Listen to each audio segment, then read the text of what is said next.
ladies and gentlemen, happy Saturday, July 5th to you. It's actually Independence Day in Algeria today, in case you give a shit, okay? Yesterday was Independence Day in the United States of America, and it's kind of hard to be away from home on a holiday, a big holiday, probably one of our most important holidays. So, you know, thank you all for your kind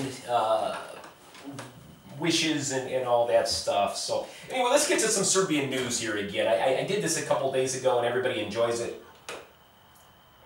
especially the diaspora who doesn't get a lot of up-to-date Serbian news. Here's what's going on in Serbia. Vojislav Seselj is in the news again, okay? He's been in the news a lot recently. The Hague has given him 3 days to decide if he will comply to their stipulations on his release. So the stipulations on his release will be he will be here in Serbia, he will surrender his passport, he will be in home confinement, have no contact with any witnesses or anything to do with the trial, not discuss it with anybody except his legal team, and to return to The Hague whenever is required, okay? So that's what he's given 3 days to decide if he will do it. I've heard, he said a few days ago that he will not because he thinks it's incorrect. He's also in the news he's filed a 12 million euro wrongful imprisonment lawsuit against The Hague. And The Hague has no comment, they said. And we all know Vojislav Seselj's been in there for 11.5 years. He's been in The Hague. He voluntarily turned himself in 2003. His trial commenced in 2010 with no charges filed, no convictions, no nothing, and he's been sitting in there since 2010 with no charges. You know, I know a lot of my liberal Serbian followers here do not like Vojislav Seselj. A lot of my foreign following that watches this are not big fans of Seselj. A lot of the Albanians are not big fans of Seselj and Bosnians and Croatians. But, you know, when you look at the facts, you look at this, okay? This gentleman voluntarily turned himself in. It took him 9 years to get this trial, 7 years, sorry, my math's terrible, my American math. It took him 7 years to complete the trial, and no charges were filed. They couldn't prove anything. To me, that's ridiculous, and he still sits in there, and it's 2014. To me, it's ridiculous. I don't care what he's responsible for doing. If they couldn't find a conviction, he's got to go home, you know. The man is sick, you know, so regardless, it's sick to say regardless, you know, I think people that did despicable things should be punished for it, but we believe in a rule of law, and the law could not convict him of anything. So, regardless of how you feel, I think he should be released, and I think he should win that 12 million euros. Next, Nikola Tesla. We got more corruption in the news, man.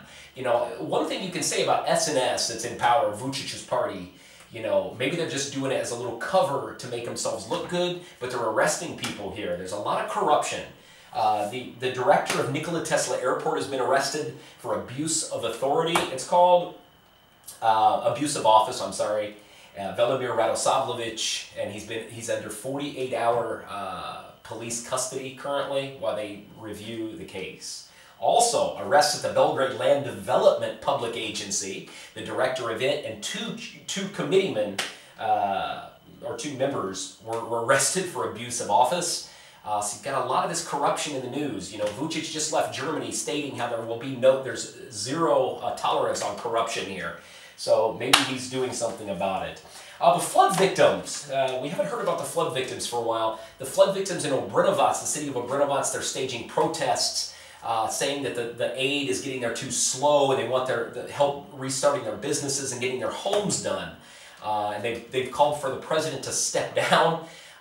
This president of Obrenovac actually has stated that he's behind them 100%. And President Nikolic was there on Thursday to say, please be patient. We hope to get something done soon. Upon his return here, the Serbian government has said that they promised flood victims new homes by winter. They said by October 15th, they should have many of them finished, which is great. The damage report will be out Monday, July 7th, and they'll know exactly the scope of how much damage is there. They're stating at first they thought it was around 600 homes that were destroyed. Now they're saying their numbers might be about 200 more than what they thought, so maybe around 400 homes that need replaced. Greece. The Greece embassy has just sent 200,000 euros to assist in Serbia with upkeep, with fixing of homes and such. What else? editor of Fonet News here in New Belgrade, was assaulted brutally a few days ago by hooligans, and no arrests have been made at this time. Vucic claims today that he isn't hiding from the Russians, is what he said. That was his quote.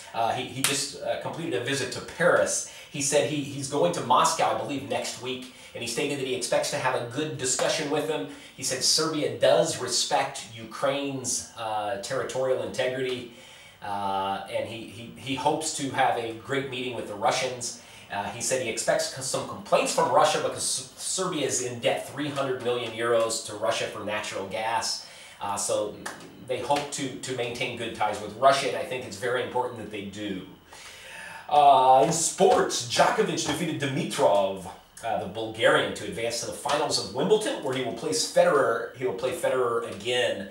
In their last 34 meetings, Federer leads 18-16, so it's going to be a tough match, and best of luck to Djokovic. Serbian volleyball yesterday, they continued their push to make the final 6 in Florence next week after sweeping the USA in 3 straight sets, 3-0. But they do need another 3-0 victory or a 3-1 victory against the USA tomorrow on July 6th to take over second place against the Russians. So we'll see how that goes. Anyway, that's really it. Exit Festival's coming up next week. I'm going to be busy. I'm going to be at Exit Fest. I'm giving a speech to the Exit Fest tourism thing they're having on the 12th, which will be fun. And I'm doing this big documentary. I've got my press passes ready. Me and my buddy Peter, we're going to do a beautiful little video about Exit Festival. He's got some professional equipment. After that, I'm going to Hills Up, which is down in Zlatibor. I've been invited to Hills Up Festival, which is going to have Bad Copy. Who else is going to be there? SARS is going to be there, Van Gogh's going to be there. It's in Zlatibor for 4 days. Beautiful place, cheap to get in too. It's about 500 dinara a day to get in. You got these beautiful tours set up all around Zlatibor. It's absolutely gorgeous. I'll be staying at the in Užice for 4 days. Thanks to these fine folks. Looking forward to it. And that's really it, folks. Have a wonderful, wonderful Saturday. I'll speak to you soon. Do widzenia.